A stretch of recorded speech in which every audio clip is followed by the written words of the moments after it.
السلام عليكم ورحمة الله وبركاته. الحمد لله وحده والصلاة والسلام على من لا نبي بعده. أما بعد فأعوذ بالله من الشيطان الرجيم. بسم الله الرحمن الرحيم. اقرأ باسم ربك الذي خلق خلق الإنسان من علق. اقرأ وربك الأكرم الذي علم بالقلم علم الإنسان ما لم يعلم. عن أبي هريرة رضي الله تعالى عنه قال قال رسول الله صلى الله عليه وسلم إذا مات الإنسان وأنفقه عمله إلا من ثلاث. رواه مسلم. إن الله وملائكته يصلون على النبي يا أيها الذين آمنوا صلوا عليه وسلموا تسليما. সকলে আমরা দরুদ ইব্রাহিম পড়ি। আল্লাহুম্মা সাল্লি আলা মুহাম্মাদিন ওয়া আলা আলি মুহাম্মাদ كما صليت على إبراهيم وعلى آل إبراهيم إنك حميد مجيد. اللهم بارك على محمد وعلى آل محمد كما باركت على إبراهيم وعلى آل إبراهيم إنك حميد مجيد. সম্মানিত আজকের জুমার আগত মুসলিয়ান ইকরাম, মহান আল্লাহ রাব্বুল আলামিনের দরবারে শুকরিয়া আদায় করছি যে মহান রব দয়া মায়া করে দীর্ঘ একটি মাস সিয়াম সাধনার পরে আমরা শাওয়াল মাসের প্রথম জুমায় এই মসজিদে আল্লাহ তাআলা আমাদেরকে আসা এবং বসার তৌফিক দান করলেন। সেই মহান রবের দরবারে আমরা শুকরিয়া আদায় করছি। সকলে বলি আলহামদুলিল্লাহ। লাখো কোটি দরুদ ও সালাম বর্ষিত হোক জনাবে মুহাম্মদুর রাসূলুল্লাহ। সকলে বলি সাল্লাল্লাহু আলাইহি ওয়াসাল্লাম। আজকের জুমার সংক্ষিপ্ত আলোচনা হবে ইলম শেখার গুরুত্ব, কোরআন মাজিদ এবং দ্বীনি শেখার গুরুত্বপূর্ণ কিছু তত্ত্ববহুল আলোচনা করার চেষ্টা করব ইনশাআল্লাহুল আজিজ। মহান আল্লাহ রাব্বুল আলামিন এই পৃথিবীর মানুষকে সৃষ্টি করেছেন। সৃষ্টি করার পরপরই সকল মানুষকে এই পৃথিবীতে কিভাবে চলাফেরা করবে তা আদম আলাইহিস সালাম থেকে শুরু করে কিয়ামত পর্যন্ত যত মানুষ আসবে এবং যাবে সকল মানুষদেরকে আল্লাহ তাআলা এই দ্বীনি ইলম শিক্ষা দিয়ে দিয়েছেন, যা মানুষ চেষ্টা করে শিখবে। রাসূল সাল্লাল্লাহু আলাইহি ওয়াসাল্লামের হাদিস থেকে আমরা পাই, আল্লাহর নবী সাল্লাল্লাহু আলাইহি ওয়াসাল্লাম বলেছেন, তলাবুল ইলমি ফারিদাতুন আলা কুল্লি মুসলিমিনা ওয়াল মুসলিমাত। প্রত্যেক মুমিন নর নারী, প্রত্যেক মহিলা এবং পুরুষের জন্য দ্বীনি ইলম শিক্ষা করা কি ফরজ। প্রত্যেক মুসলিম নর এবং নারী, মহিলা এবং পুরুষ সকলেরই দ্বীনি ইলম করা ফরজ, ইলম অর্জন করা ফরজ। কতটুকু ফরজ? যতটুকু আমি দ্বীনের পথে চলতে গিয়ে হালাল হারাম বেঁচে থাকতে পারি এবং আল্লাহ এবং রসুলের বিধান অনুযায়ী চলতে পারি, এতটুকু দ্বীন শিক্ষা করা ফরজ। মুফতি হতে হবে, মুফতি হওয়া ফরজ নয়, হুজুর হওয়া ফরজ নয়, কামেল পাশ করা ফরজ নয়, তারপরে হাফেজ হওয়া ফরজ নয়, দ্বীনি ইলম শিক্ষা করা ফরজ। কথা বোঝা গেল না মনে হয়? দ্বীনি ইলম শিক্ষা করা হলো ফরজ। একজন হাফেজ হবে এটা শর্ত নয়, কারণ সবাই তো আর হাফেজ হতে পারবে না। সবার জন্য হাফেজ হওয়া বাধ্যতামূলক নয়, সবার জন্য কারি হওয়া বাধ্যতামূলক নয়, সবার জন্য মুক্তি হওয়া বাধ্যতামূলক নয়, সবার জন্য পিএইচডি করা বাধ্যতামূলক নয়, কিন্তু সবার জন্য বাধ্যতামূলক দ্বীনি ইলম শিক্ষা করা, এটা হলো বাধ্যতামূলক। এটা আল্লাহ তাআলা বলে দিয়েছেন। অতএব আমাদেরকে দ্বীনি ইলম শিক্ষা করতে হবে আর আল্লাহর কাছে সাহায্য চাইতে হবে। আল্লাহ তাআলা কোরআনুল কারীমের সূরা তাহার 114 নম্বর আয়াতে বলেন, অকুর রব্বি জিদনি ইলমা, হে নবী আপনি আল্লাহর কাছে সাহায্য চান, আপনি আল্লাহর কাছে বলেন, হে আল্লাহ, হে আমার প্রতিপালক, আপনি আমাকে ইলম শিক্ষা করার জন্য তৌফিক দান করে দেন, আমার ইলম বাড়িয়ে দেন। এটা কি করতে হবে? আল্লাহর কাছে চাইতে হবে। এবং আল্লাহ তাআলা আল্লাহর নবীকে শিক্ষা দিয়েছেন যে আপনি বলেন, অকুর রব্বি জিদনি ইলমা, আপনি বলেন, হে আল্লাহ আমাকে ইলম শিক্ষা, আমার ইলম বৃদ্ধি করে দাও, যাতে আমি ইলম শিক্ষা করতে পারি। যার কারণে আল্লাহ রাব্বুল আলামিন মুহাম্মদ সাল্লাল্লাহু আলাইহি ওয়াসাল্লামকে জিবরাইল আলাইহিস সালামের মাধ্যমে দ্বীনি ইলম শিক্ষা দিয়েছেন এবং তার উপরে পুরো কোরআন নাজিল করে দিয়েছেন। সকলে বলি সুবহানাল্লাহ। যেই মাস আমাদের মাস থেকে বিদায় নিয়ে চলে গেল, যে কোরআন নাজিলের মাস আমাদের মাস থেকে বিদায় নিয়েছেন, আমরা যদি আবার বেঁচে থাকি সামনে ইনশাল্লাহ পাবো, আর যদি বেঁচে না থাকি তাহলে আমাদের কপালে আর জুটবে না। সেই কোরআন নাজিলের মাস আমাদের মাস থেকে বিদায় নিলেন, যেটা রাসূল সাল্লাল্লাহু আলাইহি সাল্লামের শিক্ষা ছিল যে মানুষ আল্লাহর কাছে চাইবে, আল্লাহর কাছে ক্ষমা চাইবে, আল্লাহর কাছে রহমত চাইবে, আল্লাহর কাছে বরকত চাইবে। সেই মাস আমাদের মাস থেকে বিদায় নিয়েছেন। আর আল্লাহ তাআলা বলেছেন যে হে নবী আপনি বলেন আল্লাহ তাআলা যেন আপনার ইলমকে বৃদ্ধি করে দেয়। আল্লাহ তাআলা বলেন, বিসমিল্লাহির রহমানির রহিম, সূরা আর রহমানে আল্লাহ তাআলা বলেন, আর রহমান আল্লামাল কুরআন খলাকাল ইনসান আল্লামাহুল বায়ান আল্লামাল ইনসানা মা লাম ইয়ালাম। আল্লাহ তাআলা বলেন রহমান তো তিনি যিনি কোরআন শিক্ষা দিয়েছেন। রহমান তো সে যেই মহান আল্লাহ রাব্বুল আলামিন কোরআন শিক্ষা দিয়েছেন মানুষকে, কোরআন শিক্ষা দিয়েছেন এবং মানুষকে সৃষ্টি করেছেন। মানুষকে সৃষ্টি করার পরে সেই মানুষকে পৃথিবীর সব যাবতীয় কিছু শিক্ষা দিয়ে দিয়েছেন, জানিয়ে দিয়েছেন। আদম আলাইহিস সালাম থেকে শুরু করে কিয়ামত পর্যন্ত যত মানুষ আসবে, এসেছে, চলে গেছে এবং আরও সামনে আসবে, সকল মানুষকে আল্লাহ তাআলা এই পৃথিবীর যা কিছু করণীয়, যা কিছু করতে হবে সব কিছু শিখিয়ে দিয়েছেন। আদম আলাইহিস সালাম ছিলেন পৃথিবীর একজন পণ্ডিত ব্যক্তি, যিনি ছিলেন মহাজ্ঞানের অধিকারী। আল্লাহ তাআলা আদম আলাইহিস সালামকে শিখিয়ে দিয়েছিলেন। আমাদের সমাজে একটি ধারণা আছে, যেই ধারণা আমি আপনাদেরকে বলি। আমরা জানি যে আদম আলাইহিস সালাম এবং হাওয়া আলাইহিস সালামকে যখন বিবাহ করালেন, তখন আদম আলাইহিস সালামের কাছে কোনো কিছু ছিল না মোহর দেওয়ার। তখন কি করলেন?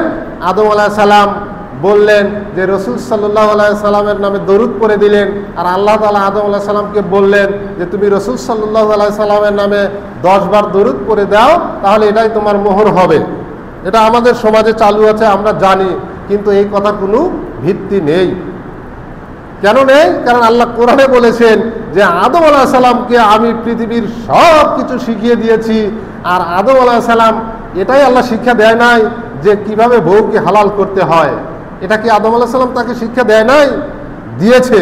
অতএব আমাদের সমাজে যেগুলি চলে এই কথার কোনো ভিত্তি নেই, এগুলি একটা ভুয়ো কথা, যেটা আদম আলাইহিস সালামের নামে মিথ্যা কথা বলা হয়েছে এবং রাসূল সাল্লাল্লাহু আলাইহি ওয়াসাল্লামের মিথ্যা আরোপ করা হয়েছে। আমরা বহু কোরআন হাদিস ঘেটে দেখেছি এই কথাগুলো মানুষের বানানো কথা। এটা রাসূল সাল্লাল্লাহু আলাইহি ওয়াসাল্লামের মুখের বাণী বা আল্লাহ তাআলার মুখের বাণী নয়, এটা মানুষের বানানো কথা যা আমাদের সমাজে চলে। অতএব আমরা এগুলি থেকে বেঁচে থাকার চেষ্টা করব ইনশাআল্লাহ। আল্লাহ তাআলা অপর একটি আয়াতে বলেন, ফাসআলু আহলা যিকরি ইন কুনতুম লা তা'লামুন। হে দুনিয়ার অজানা মানুষ, তোমরা জানা মানুষের নিকটে জানো। আমরা তো ইলম শিক্ষা করব, ইলম শিক্ষা করা ফরজ, কিন্তু ইলম কোথায় থেকে শিখব, ইলম কোথায় থেকে শেখার চেষ্টা করব, তা আল্লাহ তাআলা সেই সমাধান দিয়ে দিয়েছেন। ফাসআলু আহলা যিকরি ইন কুনতুম লা তা'লামুন। যারা জ্ঞানী মানুষ তাদের নিকটে তোমরা জানো তাদের কাছে তোমরা শেখো। যেই হুজুর কোরআন মাজিদ পড়া জানে সেই হুজুরের কাছে তোমরা কোরআন মাজিদ পড়ো। যেই হুজুর দ্বীনের ইলম শিক্ষা করেছেন বা শিক্ষা অর্জন করেছেন তাদের কাছে জানো।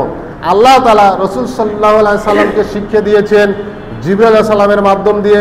রসুল সাল্লাল্লাহু আলাইহি ওয়াসাল্লাম সাহাবীদেরকে শিক্ষা দিয়েছেন। সাহাবী রাদিয়াল্লাহু তাআলা আনহু তাবেঈনদেরকে শিক্ষা দিয়েছেন। তাবেঈনদেরকে শিক্ষা দিয়েছেন। তারপরে আলেম ওলামাদেরকে শিক্ষা দিয়েছেন। আলেম ওলামা তার ছাত্রদেরকে শিক্ষা দিয়েছেন। তার ছাত্র তার ছাত্রদেরকে শিক্ষা দিয়েছেন। এইভাবে শিক্ষা দিতে দিতে দিতে দিতে আজকে আমরা এই পর্যন্ত এসেছি, যা হুজুরের মাধ্যমে আমরা শিখতে পারি। আল্লাহ তাআলা তো একটা গাইড দিয়েই দিয়েছেন। কি সে গাইড? সেটা হলো কোরআন মাজিদ। কোরআন মাজিদ তো আল্লাহ তাআলা দিয়েছেন মানুষকে হেদায়েতের জন্য, মানুষকে শিখার জন্য। কিন্তু মানুষ যদি না পড়ে তাহলে আল্লাহর কথাকে তারা অমান্য করে। আল্লাহর কথাকে অমান্য করলে কি জান্নাতে যাওয়া সহজ হবে? সহজ হবে না। আল্লাহ তাআলা আল্লাহর নবীকে বললেন, ইকরা বিসমি রাব্বিকাল্লাযী খলাক। আল্লাহ তাআলা বললেন, হে নবী আপনি পড়েন খলাকাল ইনসানা মিন আলাক, যা যেখান থেকে আপনাকে সৃষ্টি করা হয়েছে, জমাট বাঁধা রক্ত থেকে সৃষ্টি করা হয়েছে। আপনি পড়েন। আল্লাহ মহা সম্মানিত। আপনি যা জানেন না আল্লাহ তাআলা তাই আপনাকে শিক্ষা দেন। আল্লাহ তাআলা কি আপনাকে শিক্ষা দিয়েছেন? আপনি যেগুলি জানেন না সেইগুলি আপনাকে শিক্ষা দিয়েছেন। কোরআনুল কারীমের প্রথম বাক্যই হচ্ছে ইকরা বিসমি রাব্বিকাল্লাযী খলাক। আপনি আপনার প্রভুর নামে পড়েন। তাহলে পড়ার কথা কে বলেছেন? আল্লাহ তাআলা বলেছেন নাকি মানুষ বলেছে? আল্লাহ তাআলা পড়ার কথা বলেছেন, অতএব আমাদের পড়তে হবে। আল্লাহ নবী সাল্লাল্লাহু আলাইহি সাল্লাম বলেছেন, তলাবুল ইলমি ফারিদাতুন আলা কুল্লি মুসলিমিন। প্রত্যেক মুসলমানদের জন্য দ্বীনি ইলম শিক্ষা করা ফরজ। তাহলে আমাদের শেখা হলো বাধ্যতামূলক। কিন্তু আমরা যদি দ্বীনি ইলম শিক্ষা না করি তাহলে আমরা ইসলাম সম্পর্কে তো বুঝবো না। আমরা যদি না পড়ি, কোরআন হাদিস না পড়ি, কোরআন হাদিস না জানি, তাহলে তো আমরা কিছু বুঝবো না। খালি হুজুর যা বলছে তাই হু হু করতেছি, হুজুর যা বলতেছে তাই সুবহানাল্লাহ আলহামদুলিল্লাহ বলতেছি। কিন্তু একবারও তো হুজুরের কথাকে কোরআন হাদিস দিয়ে যাচাই করলাম না, দেখলাম না, বুঝলাম না, যার কারণে হুজুর যা বলে আমরা তাই করি। এটা কি আমাদের জন্য উচিত? আল্লাহ তাআলা তো কোরআনুল কারীম পড়ার জন্য বলেই দিয়েছেন, বাধ্যতামূলক করে দিয়েছেন। তোমরা যতটুকু চেষ্টা করবে পড়ার জন্য, যতটুকু জানবে যেন হালাল হারাম বেঁচে খাওয়া যায়, এতটুকু তোমরা শেখো। তোমাদেরকে তো কারি হতে হবে না, তোমাদেরকে তো হাফেজ হতে হবে না, কিন্তু তোমাদের দ্বীনি ইলম শিক্ষা করতে হবে। হুযায়ফা ইবনে ইয়ামান রাদিয়াল্লাহু তাআলা আনহু বলেন, রাসূল সাল্লাল্লাহু আলাইহি ওয়াসাল্লাম বলেছেন, ফাদলুল ইলমি খায়রুম মিন ফাদলুল ইবাদাহ। ইবাদতের মর্যাদা, মানে ইলমের মর্যাদা ইবাদতের মর্যাদার চাইতে অনেক বেশি। ইলমের মর্যাদা, জ্ঞান অর্জনের মর্যাদা ইবাদতের চাইতে অনেক অনেক অনেক বেশি। এটা আল্লাহর নবী সাল্লাল্লাহু আলাইহি সাল্লাম বলেছেন। সহিহ তারগিব হাদিস নম্বর 100 মিলিয়ে নেবেন। আল্লাহর নবী সাল্লাল্লাহু আলাইহি সাল্লাম বলেছেন যে ইলমের মর্যাদা ইবাদতের মর্যাদার চাইতে অধিক উত্তম। একজন মানুষ সালাত আদায় করে, একজন মানুষ সিয়াম পালন করে, ইবাদত বন্দিগি করে, জিকির আজগার করে, কোরআন তেলাওয়াত করে, এই ইবাদত করে যত নেকি পাবে। আর একজন মানুষ ইলম শিক্ষা করবে কোনো হুজুরের কাছে, কোনো মাদ্রাসায় গিয়ে কোনো ছাত্র শিক্ষা করবে, এই শিক্ষার মর্যাদা আল্লাহর নিকট এই ইবাদতের চাইতে অনেক বেশি। সুবহানাল্লাহ। তাহলে ইলমের মর্যাদা এত, ইলমের মর্যাদা অনেক বেশি। আল্লাহ তাআলা বলেন, অকুর রব্বি আদখিলনি মুদখালা সিদিকিউ, মানে একটি আয়াতে আল্লাহ তাআলা বলেছেন, সূরা আনআমের 50 নম্বর আয়াতে বলেন, কুল হাল ইয়াস্তাবিল্লাযী আ'মা ওয়াল বাসীর আফালা তাতাফাক্কারুন। আল্লাহ তাআলা বলেন যে হে নবী আপনি বলেন, অন্ধ আর চক্ষুমান ব্যক্তি কি সমান? অন্ধ ব্যক্তি আর চক্ষুমান ব্যক্তি কি সমান হতে পারে? মানুষরা বিবেচনা করে না কেন? আল্লাহ তাআলা এখানে প্রশ্ন ছুড়ে দিয়েছেন যে মানুষরা বিবেচনা করে না কেন? অন্ধ আর চক্ষুমান ব্যক্তি যেমন সমান নয়, একজন ইলম অর্জনকারী আর একজন আবেদ ব্যক্তি সমান নয়। অন্ধ আর চক্ষুওয়ালা ব্যক্তি কি সমান? অন্ধ ব্যক্তি তো দেখতে পারে না, আর চক্ষুওয়ালা ব্যক্তি সব দেখতে পারে। তো সেই জন্য আল্লাহ তাআলা এই চক্ষুওয়ালা ব্যক্তি আর অন্ধ ব্যক্তির সাথে তুলনা করেছেন যে অন্ধ ব্যক্তি আর চক্ষুওয়ালা ব্যক্তি সমান হতে পারে না। ইলম অর্জনকারী আর ইলম অর্জন যারা করে না তারা কখনো সমান হতে পারে না, তারা সমান নয়। তারা কি সমান? তারা সমান নয়। আবু হুরায়রা রাদিয়াল্লাহু তাআলা আনহু বলেন, রাসূল সাল্লাল্লাহু আলাইহি ওয়াসাল্লাম বলেছেন, আদ-দুনিয়া মালউনাতুন মালউনুন মা ফিহা ইল্লা যিকরিল্লাহ। আল্লাহ নবী সাল্লাল্লাহু আলাইহি ওয়াসাল্লাম বলেন যে পৃথিবী অভিশপ্ত, পৃথিবীতে যা কিছু আছে সব অভিশপ্ত, তবে ইল্লা যিকরিল্লাহ, তারা অভিশপ্ত নয় যারা আল্লাহর জিকির করে, তারা অভিশপ্ত নয়। যারা আল্লাহর জিকির করে তারা কি নয়? তারা অভিশপ্ত নয়। আর যারা ইলম অর্জন করে তারা অভিশপ্ত নয়। যারা ইলম অর্জন করে, যারা দ্বীনি জ্ঞান চর্চা করে তারা অভিশপ্ত নয়। পৃথিবীর সব কিছুকে আল্লাহর নবী অভিশপ্ত হিসেবে তুলে ধরেছেন, কিন্তু ওই সকল ব্যক্তিদেরকে তুলে ধরেননি যারা আল্লাহর জিকির আজগার করে, তাসবিহ তাহলিল কোরআন তেলাওয়াত করে। জিকির অর্থাৎ কোরআন তেলাওয়াত করা, জিকির অর্থাৎ তাসবিহ তাহলিল করা, এই জিকির অর্থ সালাত আদায় করা, এইগুলো যারা করে এরা অভিশপ্ত নয়। আর যারা ইলম অর্জন করে, দ্বীনের ইলম অর্জন করে, তারা অভিশপ্ত নয়। তাহলে তারা অভিশপ্ত নয় কারা? যারা ইলম অর্জন করে, দ্বীনের জ্ঞান অর্জন করে। দ্বীনের জ্ঞান বলতে কি বোঝায়? কোরআন মাজিদ তেলাওয়াত শিখতে হবে এবং হালাল হারাম কোনটা সেটা শিখতে হবে, শরীয়তের বিধান অনুযায়ী কিছু শিখতে হবে। এটা হলো দ্বীনের ইলমের অর্জন। এই ইলম যারা অর্জন করতে পারবে তারা হবে কাদের মতো? তারা হবে অন্ধ ব্যক্তি আর চক্ষুমান ব্যক্তি যেমন তেমন। আল্লাহ নবী সাল্লাল্লাহু আলাইহি ওয়াসাল্লাম বলেন যে পৃথিবীর মাঝে আবেদ ব্যক্তি এবং আমি মুহাম্মদ সাল্লাল্লাহু আলাইহি ওয়াসাল্লামের মর্যাদা আল্লাহর নিকট যত বেশি, আবেদ ব্যক্তির মর্যাদা ততটুকু বেশি নয়। আবেদ ব্যক্তির চাইতে, অন্যান্য ব্যক্তির চাইতে আমি মুহাম্মদ সাল্লাল্লাহু আলাইহি ওয়াসাল্লামের মর্যাদা আল্লাহর কাছে অধিক বেশি। এই অধিক বেশি হওয়ার কারণে আল্লাহর নবী বলেন যে ইলম অর্জনকারী আর ইলম অর্জন করে না যারা, তারা আমি মুহাম্মদ সাল্লাল্লাহু আলাইহি ওয়াসাল্লামের মতো আবেদ ব্যক্তির মর্যাদার চেয়ে আমি যেমন তেমন মর্যাদা আল্লাহর নিকট তারা বেশি মর্যাদাবান। আবু হুরায়রা রাদিয়াল্লাহু তাআলা আনহু বলেন, রাসূল সাল্লাল্লাহু আলাইহি ওয়াসাল্লাম বলেছেন, ইযা মাতাল ইনসানু আনকাতাহু আমালুহু ইল্লা মিন সালাতিন। পৃথিবীর সব মানুষ যখন মারা যায় তখন তার সব আমল বন্ধ হয়ে যায়, সব আমল তার বন্ধ করে দেওয়া হয়। ইল্লা মিন সালাসা, শুধুমাত্র 3টি আমল তার জন্য জারি থাকে, 3টি আমল সে পাবে। ইল্লা মিন সাদকাতুল জারিয়া, এক সদকাতুল জারিয়া, যে দান সদকা করবে সে করে মারা গেছে, অথবা তার পক্ষ থেকে মারা যাওয়ার পরে তার ছেলে সন্তান করবে, এই দান সদকার সওয়াব সে কবরে থেকে পাবে, মৃত্যুর পরে সে পাবে। 2 আও ইলমিন ইউনতাফাউ বিহ। আল্লাহ নবী বলেন যে যারা ইলম অর্জন করে, এই ইলম অর্জন করার পরে কাউকে শিক্ষা দিয়ে গেছে, শিক্ষা দেওয়ার পরে যে মৃত্যুবরণ করেছে, সেই ইলম আমি যদি মারা যাই তাহলে আমি যাকে কোরআন মাজিদ শিক্ষা দেব, মানুষকে শিক্ষা যেগুলি দেব, সেই শিক্ষা দেওয়ার পরে সে আমল আখলাক করবে, পড়াশোনা করার পর সে যত সওয়াব অর্জন করবে, তার মাধ্যমে আরও যত মানুষ পড়াশোনা করবে, পড়া শিখিয়ে দিবে, সেই সকল মানুষের যত সওয়াব হবে, আমি মৃত্যুর পর সেই ইলমে দান করার কারণে তত সওয়াব পাবো। সুবহানাল্লাহ। তাহলে বোঝা গেল যে মানুষ মারা গেলে 3টি আমল জারি থাকে।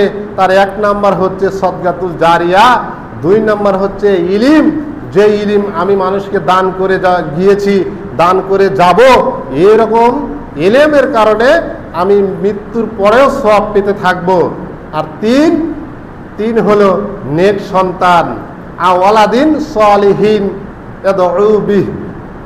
যারা নেক সন্তান রেখে যাবে, সেই নেক সন্তান তাদের জন্য দোয়া করবে, আল্লাহর কাছে কান্নাকাটি করবে, আল্লাহ আমার পিতা আমার মাতা অনেক পাপ করেছে, তুমি তাদেরকে ক্ষমা করে দাও। আমি তাদের ওয়ারিশ অনুযায়ী, আমি তাদের ছেলে হওয়ার কারণে আমি তাদের জন্য দোয়া করছি, আল্লাহ তুমি তাদের কবরে আযাবকে মাফ করে দাও। আল্লাহ তাআলা সেই ছেলের দোয়া কবুল করবে এবং তাদেরকে মাফ করে দিবেন। এই তিনটি আমল তারা মৃত্যুর পরেও পেতে থাকে। এই তিনটি আমল কি করে? মৃত্যুর পরেও পেয়ে থাকে। এই তিনটি আমল ব্যতীত পৃথিবীর ইতিহাসে এমন কোনো নাই যেই আমলগুলো মৃত্যুর পরেও পাওয়া যায়। আমাদের সমাজের লোক কত কিছু বোঝে, কত কিছু করে, যাই সে বিষয় না যায়। মানুষ মারা যাওয়ার পরে তিনটি কাজ তার জন্য জারি থাকে। তার এক নম্বরে হচ্ছে হলো সদকাতুল জারিয়া, দুই ইলিম দানকারী, মানে ইলিম অর্জন করার পরে যায় সেই ইলিম সে মরার পরও পেয়ে থাকবে। তিন, ছেলে নেককার সন্তান যদি থাকে, তারা যদি তার জন্য দোয়া করে তাহলে সে তা পাবে। এটা আমাদের কি বিশ্বাস হয়? বিশ্বাস হয় কি? বিশ্বাস হতেই হবে। কেননা সহিহ মুসলিমের হাদিস, আল্লাহ নবী সাল্লাল্লাহু আলাইহি ওয়াসাল্লাম বলেছেন যে এরা পাবেই পাবে যদি নেককার হয়, যদি ইলম সঠিক হয়। এখন ইলমের ব্যাপারে অনেক বিস্তারিত আছে, ওগুলি আমি আজকে বলবো না। যে সহি ইলম, ঠিক ইলম আর ভুল ইলম, এগুলি নিয়ে অন্য একদিন আলোচনা করা যাবে। তো ইলমের ব্যাপারে আল্লাহ নবী যতটুকু তাগিদ দিয়েছেন, যতটুকু শিক্ষা গ্রহণ করার জন্য আল্লাহ তাআলা এবং আল্লাহর রাসূল সাল্লাল্লাহু আলাইহি ওয়াসাল্লাম দুজনের অনেক হাদিস ঘেটে দেখলাম যে আল্লাহ নবী সাল্লাল্লাহু আলাইহি ওয়াসাল্লাম ইলমের মর্যাদা অনেক অনেক অনেক বেশি দিয়েছেন। তাবেঈ কাসির ইবনে কাইস রাহিমাহুল্লাহ বলেন, আমি দিমাশকের মসজিদে আবু দারদা রাদিয়াল্লাহু তাআলা আনহুর নিকট বসা ছিলাম। তখন মদিনা থেকে এক লোক আবু দারদা রাদিয়াল্লাহু তাআলা আনহুর নিকটে গেলেন এবং তাকে জিজ্ঞাসা করলেন যে আমি আপনার নিকটে এসেছি একটি মাত্র হাদিস জানার জন্য। তখন আবু দারদা রাদিয়াল্লাহু তাআলা আনহু বললেন, আপনি কি সেই মদিনা থেকে 1.5 মাসের পথ, 3 মাসের পথ, মানে 1.5 মাস যাইতে লাগে, 1.5 মাস আসতে লাগে, মদিনা থেকে দিমাশকের শহরে এতটুকু পথ অতিক্রম করে আপনি কি শুধু একটি হাদিস জানার জন্য এসেছেন? তখন তিনি বললেন যে হ্যাঁ, আমি মদিনা থেকে এই দিমাশকের মসজিদে আবু দারদা রাদিয়াল্লাহু তাআলা আনহুর কাছে শুধুমাত্র একটি হাদিস জানার জন্য এসেছি। আমি অন্য কোনো আমল শেখার জন্য আসিনি, অন্য ব্যবসার কোনো কাজে আসিনি, শুধুমাত্র একটি হাদিস জানার জন্য এসেছি। সেই হাদিসটি কি? সে বলল, লোকের মুখে আমি শুনেছি যে আপনি নাকি এই হাদিসটি রাসূল সাল্লাল্লাহু আলাইহি ওয়াসাল্লামের মুখ থেকে শুনেছেন। সে হাদিসটি কি? তখন আবু দারদা রাদিয়াল্লাহু তাআলা আনহু বললেন, সে হাদিসটি হলো, আমি রাসূল সাল্লাল্লাহু আলাইহি ওয়াসাল্লামের মুখ থেকে শুনেছি, যদি কোনো ব্যক্তি ইলম অন্বেষণ করার জন্য মানে এগিয়ে যায়, দ্বীনি ইলম শিক্ষা করার জন্য এগিয়ে যায়, ফেরেশতারা তার পায়ের নিচে নূরের ডানা বিছিয়ে দেয়। সুবহানাল্লাহ। যারা ইলম শিক্ষা করার জন্য অগ্রসর হয়ে যায়, এই সকল মানুষদেরকে ফেরেশতা তাদের পায়ে নূরের ডানা বিছিয়ে দেয় এবং আল্লাহ তাআলা এই সকল মানুষদের জন্য জান্নাত নির্ধারণ করে দেয়। যারা ইলম শিক্ষা করার জন্য যায়, ইলম শিক্ষা করতে চায়, ইলম শিক্ষাকারীদের জন্য পৃথিবীর সব কিছু ক্ষমা চায়।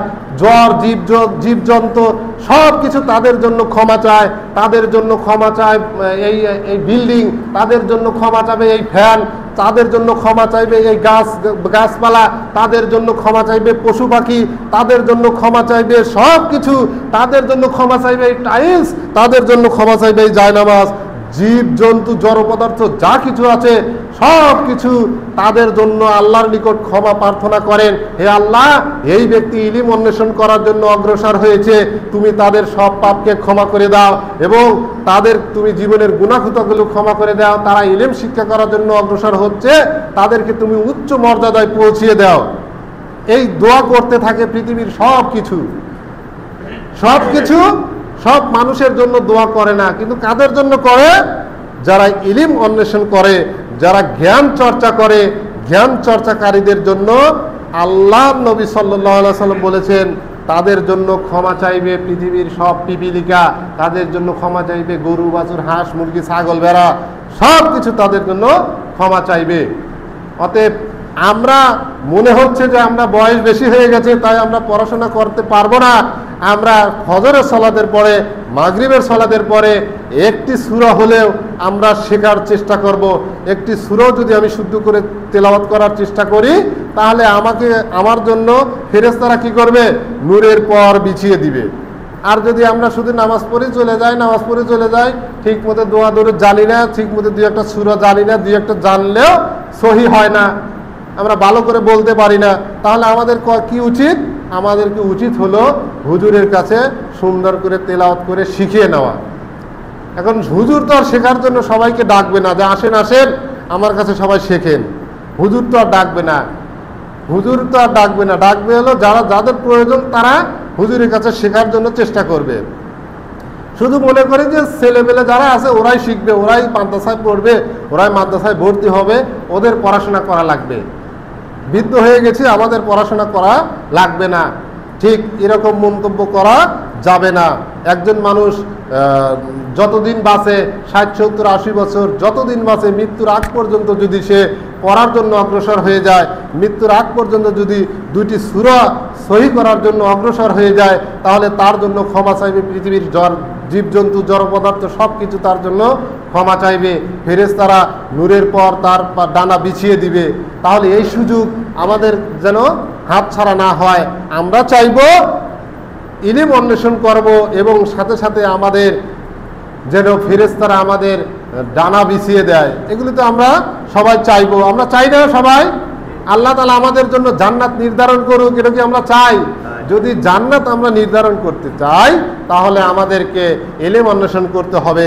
যদি ফেরেশতাদের নূরের ডানায় পা রাখতে চাই, তাহলে আমাদের ইলম অন্বেষণ করতে হবে। আর ইলম অন্বেষণ করা ব্যতীত এই সুযোগ পাওয়া যাবে না। কেন পাওয়া যাবে না? কারণ ইবাদত করে যত নেকি হবে, তার চেয়ে বেশি নেকি হবে ইলম অন্বেষণকারীর জন্য। যে হাদিসগুলো আমি পেশ করলাম, এই হাদিসগুলিতে বলা হয়েছে যে ইবাদতকারীর মর্যাদা, আরও অনেক হাদিস রয়েছে এই ইলম অন্বেষণকারীর ব্যাপারে মর্যাদা সম্পর্কে। তার মধ্যে উল্লেখযোগ্য একটি হাদিস হলো, আল্লাহর নবী নিজে বলেছেন যে আমি আল্লাহর নিকট যত মর্যাদাশীল, বান্দার চাইতে আমি মুহাম্মদ সাল্লাল্লাহু আলাইহি ওয়াসাল্লাম আল্লাহর নিকট যত মর্যাদাশীল, ইলম অন্বেষণকারী তেমন আল্লাহর নিকটে মর্যাদাশীল। তাহলে আমরা সবাই শেখার চেষ্টা করব ইনশাআল্লাহুল আজিজ। আর একটি হাদিস বলে শেষ করে দেব।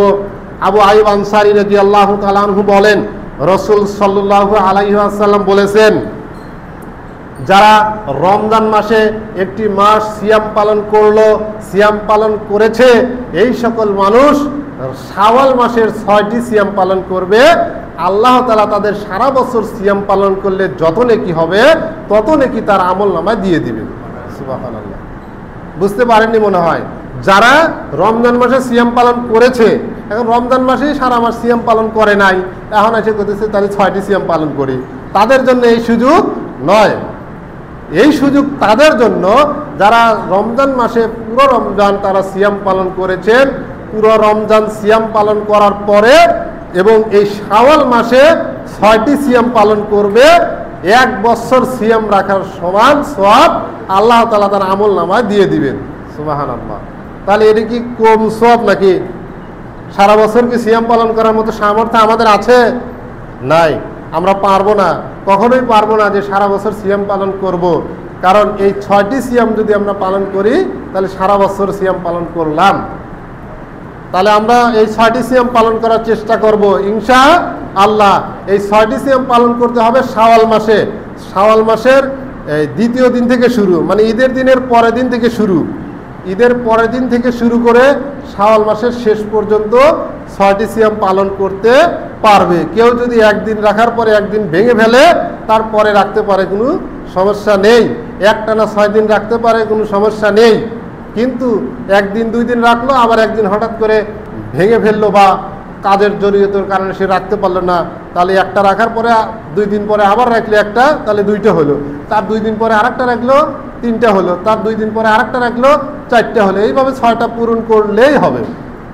এইভাবে 6টা যদি কেউ পূরণ করে, তাহলে সারা বছর সিয়াম পালন করার সওয়াব পাবে। তবে উত্তম হলো একাধারে 6টি সিয়াম পালন করা, মানে একটানা 6টি পালন করা, এটা হলো উত্তম। আর যদি কেউ ভেঙে করে, তাহলে করতে পারে, কোনো সমস্যা নেই।